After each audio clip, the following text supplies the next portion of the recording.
새해에는 계속 인사를 해야 할 것 같더라고요. 우리 국룰이 이제 설날 전까지는 네, 하는 구정 거죠? 전까지 하는 거군요. 알겠습니다. 예, 최근 이제 인사청문회를 앞두고 이해운 기획예산처 장관 후보자죠. 네. 활약을 하고 계신 것 같습니다. 열심히 하고 그리고 있습니다. 이 후보자와 관련해서 부정청약 의혹을 제기하셨는데요. 네. 여기 핵심은 뭐라고 봐야 되나요? 청약 반칙한 거죠. 말 그대로 부정청약이고요.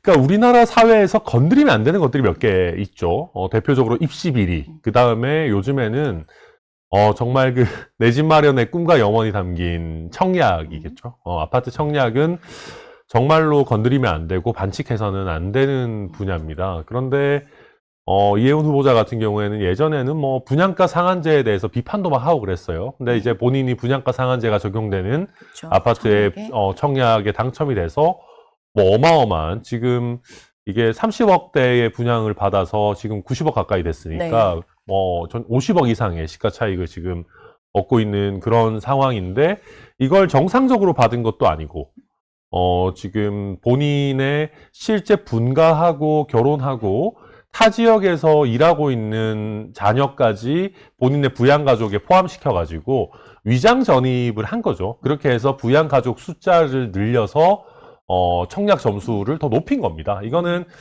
사실 굉장히 흔하게 이루어지는 수법이고요. 네. 근데 이거는 결코 있어서는 안 되는 것 아니겠습니까? 그래서 위장 전입, 위장 미혼 이런 것들이 결합된 전형적인 부정 청약의 수법을 이해운 후보자가 동원한 거다.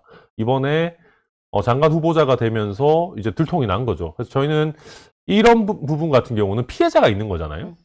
그러니까 여러 반칙들이 있었지만 비판받을 것들은 너무 많아요. 갑질도 많고 많지만 이거는 경제적 피해를 입은 피해자가 있단 말입니다. 그래서 저희가 지금이라도 빨리 이 부분은 이제 당첨 취소를 시키고 다시 이제 좀 제대로 된 주인을 찾아가도록 해야 되겠다. 해서 처벌도 받게 될 겁니다, 아마. 네. 실제로 국토부가 당시에 그 청약 때 과열이 돼서 조사도 했었고 실제로 적발되신 분들도 있어요. 네. 그런데 이해운 후보자는 당시에는 뭔가 그런 걸러지지는 않았던 것 같습니다. 그러니까 그러면 이게 어떻게 찾아내셨는지랑 그리고 걸러낼 수가 없는 건가라는 의문이 들더라고요.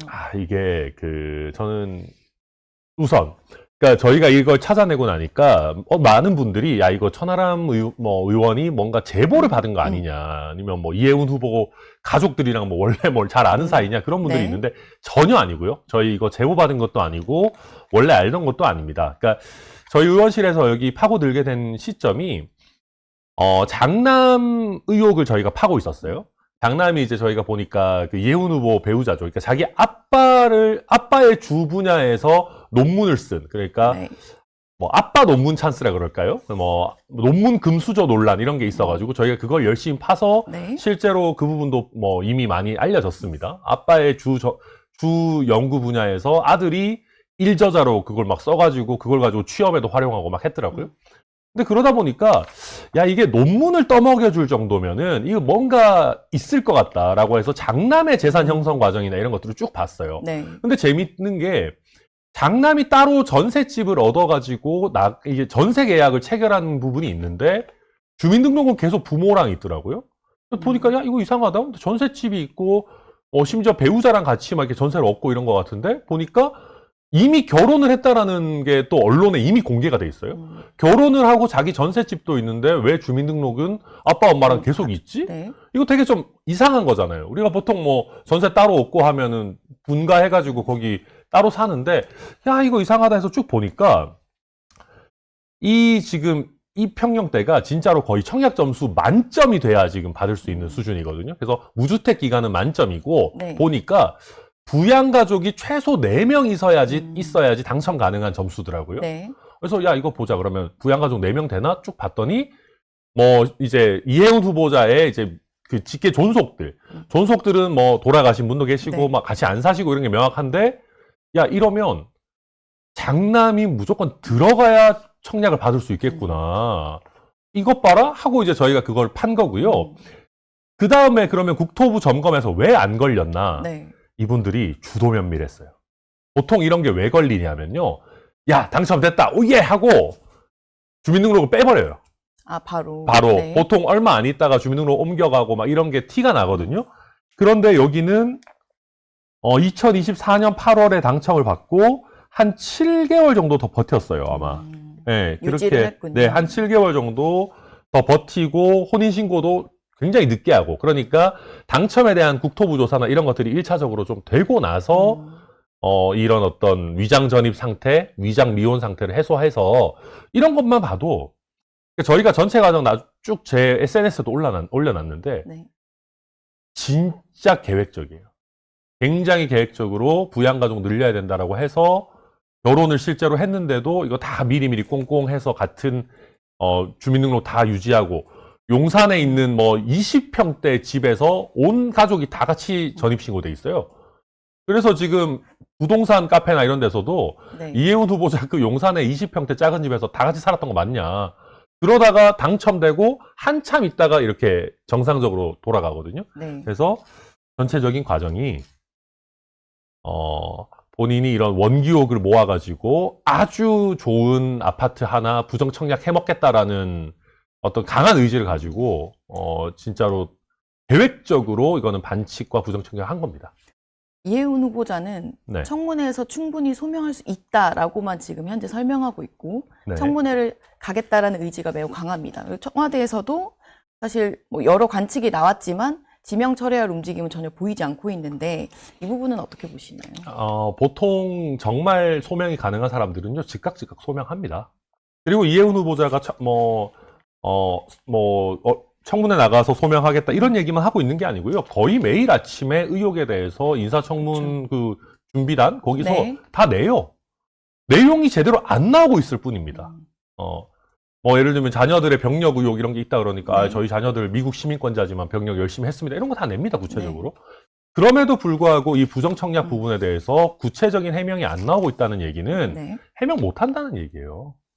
그리고 지금 아니 전 국민이 이미 보셨잖아요. 결혼한 장남이 심지어 세종시에서 다른 국책 연구기관에 일하고 있는 장남이 어떻게 다 이미 결혼한 사람, 직장도 세종에 있는 사람이 위장 전입이 아니고서야 부모님하고 어떻게 같이 이렇게 주민등록이 돼 있어요. 이거는 명확한 거거든요. 그래서 저는 이혜훈 후보자 이거는 손바닥으로 하늘을 가릴 수가 없다. 심지어 못 가리고 있다라는 거 말씀드리고 또 한 가지는 청와대가 공식적으로는 요지부동이거든요. 네. 뭐 대통령의 뜻이다. 뭐 여러 얘기들이 나오고 있는데 저희가 알고 있기로는 청와대도 고민하고 있어요.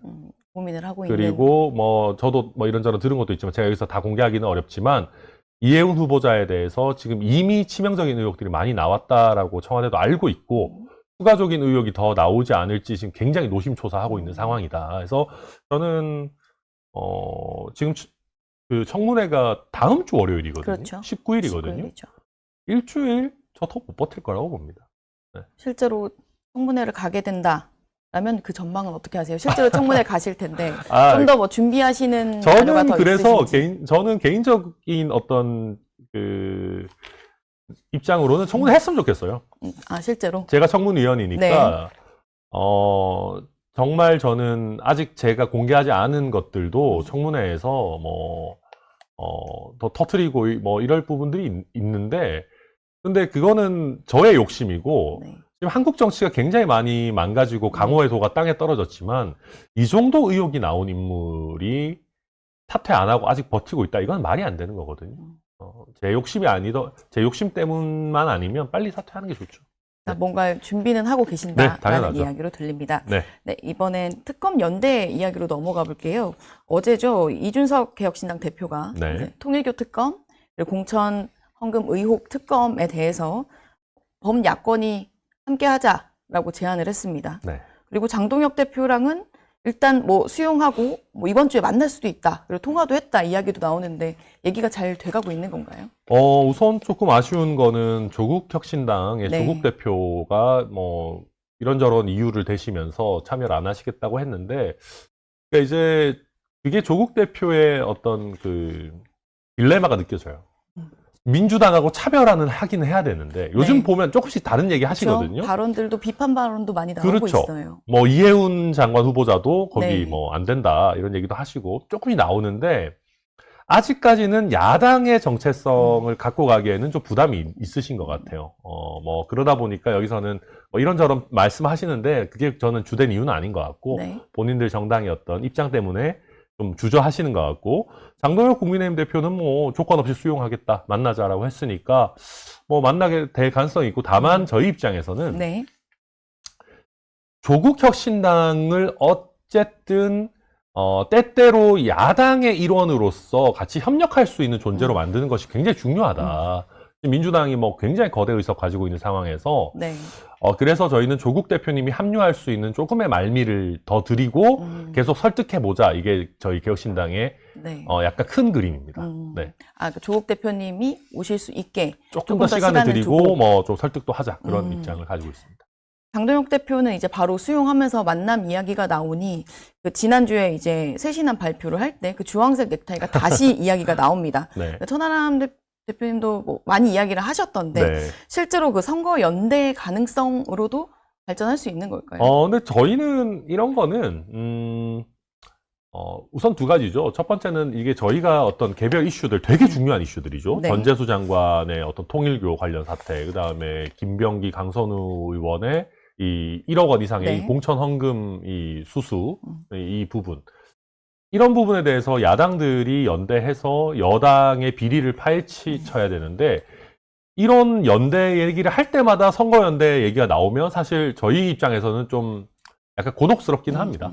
그러면 오히려 이런 정책연대나 이슈연대의 폭도 좁히는 거라서 좀 아쉬운 마음은 있고요. 또 한 가지는 이 선거연대 논의가 약간의 지지층과 뭐 일부 언론의 희망이 많이 섞여 있는 것 같아요. 그러니까 지금 민주당이 워낙 강고하고 뭐 입법 권력을 다 차지했고 지금 사법부도 네. 흔들고 이러니까 지방 권력이라도 조금 견제가 돼야 되지 않겠냐. 근데 여기서 국민의힘 입장에서 조금 뼈아픈 거는 근데 국민의힘도 좀 지리멸렬하니까 국민의힘만으로 되겠냐. 그러니까 개혁신당이라도 붙이자 이런 어떤 전체적인 뭐 사고 체계 내지는 네. 희망이 붙어 있는 건데 근데 글쎄요. 저희 개혁신당 입장에서는 저희가 지난 총선 때, 대선 때 계속해서 연대하자, 단일하자 얘기가 있었지만 저희가 계속해서 꾸준히 자각 노력하고 아니 당이 다르면 서로 경쟁하는 게 원칙이니까 저희는 뭐 선거 연대가 아니라 개별 이슈에 대해서 연대하자 이런 입장 가지고 있습니다.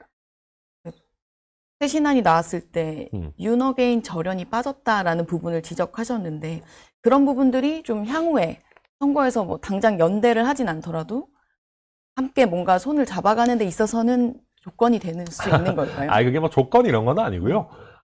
근데 다만 뭐 한국 정치가 조금 더 건강하게 가려면 국민의힘에서 꼭 개혁신당과의 관계를 생각해서가 아니라 윤어게인 절연은 하는 게 뭐 지금 어쨌든 민주당의 잘못을 함께 지적하는데도 힘이 되지 않겠나. 뭐 조건 이런 건 아닙니다. 네. 알겠습니다. 어제 민주당 새 원내대표가 이제 선출이 됐습니다.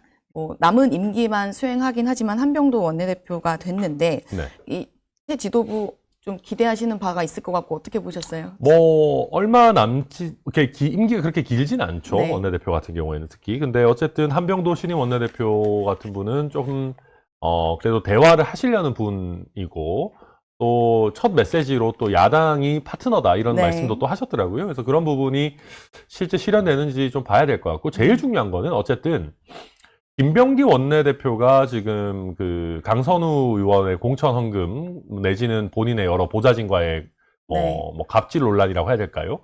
이런 것들로 낙마한 이후에 이제 뭐 보궐 유사한 개념으로 이제 후임이 되신 거잖아요. 네. 그렇다 그러면 제일 중요한 거는 김병기 강선우 뭐 논란뿐만 아니라 뭐 전재수 장관의 통일교 관련 특검이라든지 이런 부분들을 좀 잘 정리하시는 게 굉장히 중요할 것 같아요. 그런데 이거를 민주당에서 그냥 혼자 단독으로 우리 이렇게 할 거야라고 한다고 해서 국민들이 신뢰할 것은 아니니까 네. 이런 부분들을 이제 이게 단순히 민주당의 문제가 아니라 한국 정치의 병폐잖아요. 이걸 덜어내는 역할을 야당들과 협의해서 국민들이 납득하는 방향으로 할 수 있을 것인가. 네. 저는 그게 뭐 가장 큰 쟁점이라고 봅니다. 실제로 지금 통일교 특검법이나 이런 것들은 어느 정도 논의가 되어 있나요? 국민의힘이랑은. 국민의힘이랑은 이제 저랑 송원석 대표가, 송원석 얘기를 원내대표가 하셨었죠. 협의를 또 열심히 해서 네. 단일안을 되게 깔끔하게 잘 만들어 놨어요. 이거에 대해서는 어떤 언론도 그렇고 뭐 민주당 의원들도 야 이거 정치적으로 편향됐다 잘못됐다 하는 사람 한 명도 못 봤습니다. 네. 근데 민주당이 본인들도 하겠다라고 하면서 민주당 안을 내놓고 법사위나 이런 데서 민주당이 다수잖아요. 네. 뭉개고 있어요. 그러니까 이게 민주당이 자기들이 받겠다라고 할 때 이거 시간 끌기 아니야? 라고 했었는데 그게 지금 현실화되고 있는 겁니다. 그래서 이준석 대표가 야 이거 이대로 가다가는 민주당의 그냥 시간 끌기 전략에 네. 말리겠다 해서 어제 휴일임에도 장동혁 대표, 조국 대표랑 같이 빨리 통일교 특검을 좀 진척을 시키자라고 말씀을 드렸던 거고요. 민주당 안에 제일 큰 문제점은 신천지를 갑자기 넣으면서 뭔가 쟁점을 흐리고 그 다음에 제일 큰 문제가 그 민중기 특검이 민주당 의원들 봐주기 한 거, 사건 은폐해가지고 몇 개월 동안 네. 처박아 놓은 거, 이거를 특검 수사 범위에서 빼자는 거예요. 그러니까 제가 봤을 때 신천지는 눈속임용 물타기고 제일 중요한 거는 민중기 특검 봐주고 싶은 거거든요. 특검을... 근데 민중기 특검 봐주는 거는 말이 안 되는 거잖아요. 그러니까 이거는 마치 그런 거잖아요. 민중기 특검은 민주당을 봐주고 민주당은 민중기 특검을 봐주면 뭐 무슨 민주당하고 민주당이 하고 싶어하는 특검은 뭐 치외법권입니까? 자기들의 카르텔이 완성되는 건데 이거는 허용될 수가 없는 거고 이것도 넣어야 된다 그러니까 지금 민주당은 요지부동인 거죠. 그래서 이런 부분들을 지금 야당들이 좀 힘을 합쳐서 민주당이 이상한 어떤 얘기 안 하고 제대로 된 통일교 특검을 하도록 압박을 해야 되는 그런 타이밍입니다. 통일교 특검도 그렇고 뭐 조금 전에 뉴스에서도 다뤘었는데 김경시 의원이 이제 귀국을 그렇죠. 했죠. 네네. 그리고 이제 조사를 받았는데 네. 실제로 미국에 있으면서 자술서도 내고 자녀를 만나러 갔다고 했는데 CES에서 목격이 되고 이제 여러 가지 부분들에 대해서 야권이 비판을 많이 했었어요. 이건 저는 그냥 간단하게 말씀드릴게요. 네. 이런 거는 역지사지 해보면 되게 편합니다. 예를 들면 어떤 뭐 시의원이 있는데 국민의힘 소속이라고 해보죠. 뭐 개혁신당 소속도 상관없습니다. 국민의힘이나 개혁신당 소속의 시의원이 1억 원을 자당의 국회의원한테 준 게 들통이 났어요. 근데 2주가 넘도록 이 사람에 대한 제대로 수사도 안 이루어지고 압수수색도 엄청 뒤늦게 되고 이 사람 텔레그램 다 탈퇴해가지고 증거인멸 다 되고 그때까지 제대로 된 수사가 안 됐다. 그러면 민주당에서 이거 완전 검찰이 만약에 이걸 하고 있었다 그러면 검찰 해체해야 된다고 난리 쳤을 겁니다. 뭐 이미 해체시켰지만요. 그러면서 뭐 이래서 검찰이 썩었고 하면서 당장 특검 추진해서 이미 특검법 통과됐을 겁니다. 그 정도의 문제거든요. 이걸 이런 식으로 늑장으로 하고 심지어 이 사람은 본인에 대한 수사가 느슨할 거라는 확신이 없다면 CES 가가지고 그 관람할 수 있어요? 이건 말이 안 되는 거잖아요. 이게 진짜 당이 바뀌었다고 생각해보면 네. 이거는 그냥 민주당에서 절대 용납 못할 일입니다.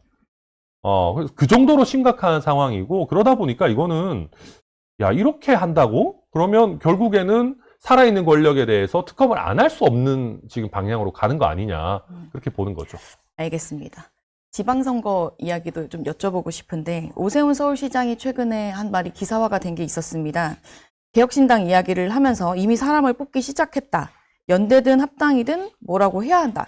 네. 젊은 인재들이 국민의힘보다 더 많이 갈 가능성이 있다라고도 했는데 오 시장의 분석 어떻게 들으셨습니까? 우선 뭐 오세훈 시장 본인의 어떤 위기감의 발로이시겠지만 개혁신당의 이런 어떤 온라인 공천 시스템이나 시스템 공천 이런 걸 좀 높게 평가해 주셔서 뭐 일단 감사하다라는 말씀 드리고요. 그래서 지금 선거연대 얘기가 안 그래도 좀 늦었어요. 제가 봐도 이미 저희가 온라인 공천 시스템 열어서 공천 접수를 받고 있고요. 이번 달에 이미 조금 있으면은 공천 면접도 보고 첫 네. 공천자도 이번 달 중으로 나올 겁니다. 일정을 빠르게 진행하시는 거군요. 네. 그렇기 때문에 지금 상황에서 선거연대는 제가 봐도 이렇게 간단한 상황은 아닙니다. 실제로 이준석 대표 등판론도 계속 나오고 있어요. 그러니까 일단 그 새로운 흥행은 이제 기초 단체장들이고 네. 광역 단체장들에 대한 지방선거 계획은 또 어떠신지 궁금한데 네. 이준석 대표 등판론도 살아 있는 건가요? 경기지사 뭐 이렇게 얘기도 나오긴 글쎄요. 하던데. 뭐 이걸 뭐 완전히 가능성을 배제해 놓은 건 아니지만 아무래도 그 이준석 대표가 요새 동탄에서 어떤 지역구 사업들 하나하나 착착 진행하고 하면서 되게 재밌어하는 것 같더라고요. 그래서 또 해야 될 지역구 관련 또 이슈들, 공약들도 있기 때문에 간단한 문제는 아니지 않을까 저는 뭐 그렇게 전망합니다. 아, 실제로 가능성이 높진 않다? 네, 저는 가능성이 높진 않다고 봅니다. 알겠습니다. 제가 현안이라 마지막으로 하나만 더 여쭤보겠습니다. 네. 윤석열 전 대통령에 대한 구형이 좀 미뤄졌어요. 그래서 이제 내일 다시 이루어질 거고 서증 조사가 좀 지연돼 있는데 어떻게 보셨어요? 그리고 어떻게 전망하시는지도 궁금합니다. 네, 저는 이제 와서 재판부가, 그러니까 그 변호인들이나 이런 분들이 너무 네. 오랜 약간 필리버스터 유사한 변론을 하는 거 저는 그다지 도움되지 않을 것 같다 생각하고요. 구형은 아무래도 지금 뭐 특검에서 구형을 하는 거니까. 네. 이게 이제 법정형이 사형 아니면 무기밖에 없어요. 그래서 무기 구형 가능성이 그래도 좀 높지 않을까. 뭐 저는 그렇게 전망하고요. 특검이니까 사형 구형할 수도 있을 것 같아요. 근데 이제 구형보다도 이제 중요한 거는 법원의 판단일 텐데 네. 지금 윤석열 전 대통령 변호인들의 변론 방향을 보면 형을 깎아주기 굉장히 어려운 형태로 변론하고 있거든요. 그러니까 뭔가 잘못을 인정하고 뭐 내가 정말 뭐 죗값을 받겠다 이런 게 아니고 네. 계속해서 헌재에서도 했던 똑같은 얘기들을 하고 있기 때문에 약간 형을 높이는 방향으로 가고 있는 건 아닌가 저는 뭐 그렇게 보고 있습니다. 알겠습니다. 지금까지 천하람 개혁신당 대표와 함께했습니다. 감사합니다. 네, 감사합니다. 감사합니다.